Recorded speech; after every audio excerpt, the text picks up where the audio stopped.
இன்றைக்கி நம்ம பார்க்க போகிறது வந்துட்டு கேல்ஸ்டோன்ஸ். மொத்தம் கேல்ஸ்டோன்ஸில் வந்துட்டு 3 டைப்ஸ் இருக்குது. என்னென்ன டைப்ஸ் அப்படின்னு பார்த்தோன்னா, கொலஸ்ட்ரால் ஸ்டோன்ஸ். கொலஸ்ட்ரால் ரொம்ப அதிகமாகிறதுனால கொலஸ்ட்ரால் ஸ்டோன்ஸ் வரும்.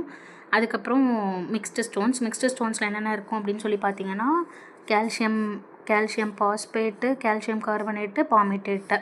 அடுத்து pigment stones. 2 types of pigment stones இருக்குது. ஒன்று பிளாக்கு, இன்னொன்று வந்துட்டு brown stones. 2 types of pigment stones இருக்குது.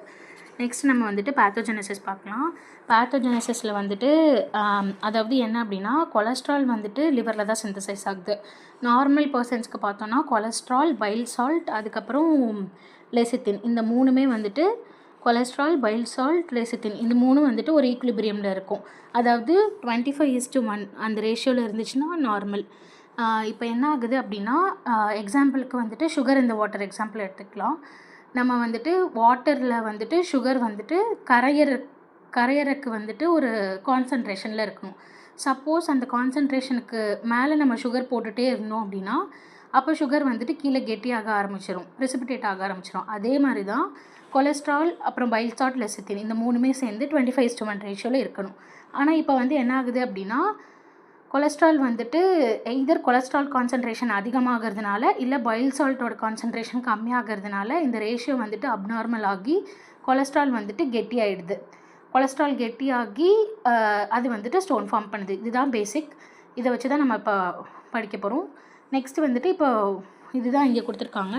Cholesterol is synthesised in the liver. It's solubility is determined by relative concentration of cholesterol, bile salt and lecithin.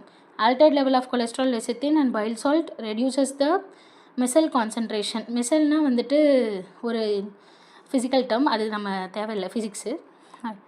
இந்த bile leading to precipitation of insoluble cholesterol, hence the stone formation, lithogenic bile. அதாவது மிசல்னால் வந்துட்டு normal கொலஸ்ட்ராலுக்கு நார்மலாக வந்து liquid ஃபார்மில் இருக்கிறதுக்கு அந்த மிசல்னு ஒன்று நம்ம பார்க்குறோம். கூகுளில் போட்டு பாருங்கள்.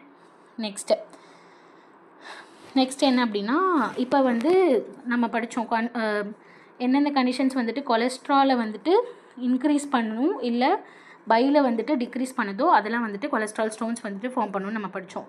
கொலஸ்ட்ராலை இன்க்ரீஸ் பண்ணுறது வந்துட்டு எல்லாம் ஓவில் ஞாபகம் வச்சுக்கலாம். ஓல்டேஜ், ஓசிபி, ஒபிசிட்டி, அப்புறம் க்ளோஃபைப்ரேட், இதுலேயும் வருது. என்னென்னா ஓல்டேஜ், ஓசிபி, ஒபிசிட்டி, க்ளோஃபைப்ரேட்.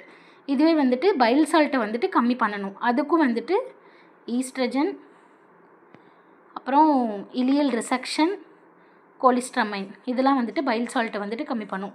ஸோ இந்த தான் வந்துட்டு திருப்பி இங்கே கொடுத்துருக்காங்க, factors affecting the cholesterol to file ratio. Next வந்துட்டு இது ஒரு ரீசன் கொலஸ்ட்ரால் ஸ்டோன்ஸ் ஃபார்ம் ஆகிறதுக்கு, அதாவது பைல் ஸ்டோன்ஸ் ஃபார்ம் ஆகிறது. காசஸ் அப்படின்னு பார்த்தோன்னா இன்ஃபெக்ஷன்ஸ் ஃப்ரம் ஈகோலை, சாலமனெல்லா, அதுக்கப்புறம் அஸ்காரிஸ் லம்ப்ரிகாய்ட்ஸ், இதுவும் வந்துட்டு main cause for gallstone formation.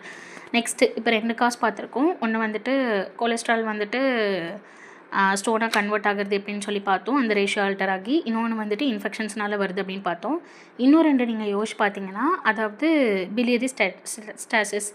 Khel பிளேடரோட main function என்ன? File storage. ஸோ வந்துட்டு பைல் வந்துட்டு நார்மலாக ஃப்ளோ ஆகாமல் பைல் அங்கேயே தங்கிருச்சு அப்படின்னா அப்போ வந்துட்டு ஸ்டோன் ஃபார்மேஷன் ஆகும் ஆரம்பிச்சிடும்.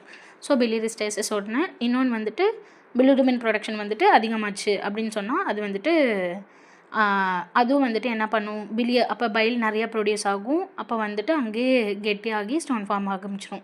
ஸோ மொத்தம் 4 ரீசன்ஸ் என்னென்னா, cholesterol, file salt and lecithin ratio வந்துட்டு ஆல்டர் ஆகிறது ஃபஸ்ட்டு. செகண்ட் வந்துட்டு என்ன சொன்னோம், இன்ஃபெக்ஷன்ஸ். தேர்ட் வந்துட்டு பிலியரி ஸ்டேசிஸ். ஃபோர்த் வந்துட்டு இன்க்ரீஸ்ட் பிலிருபின் ப்ரொடக்ஷன்.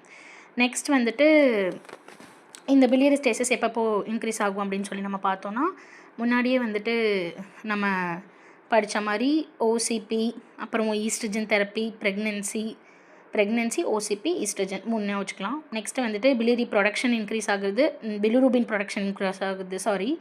அது எப்போ இன்க்ரீஸ் ஆகும்னா, இந்த சிக்கல் செல் அனிமியா, தாலசீமியா, ஹெரிடிட்டரி ஸ்பீரோசைட்டோசிஸ், இதிலெல்லாம் வந்துட்டு ஹீமோலைசிஸ் வந்துட்டு அதிகமாகும்.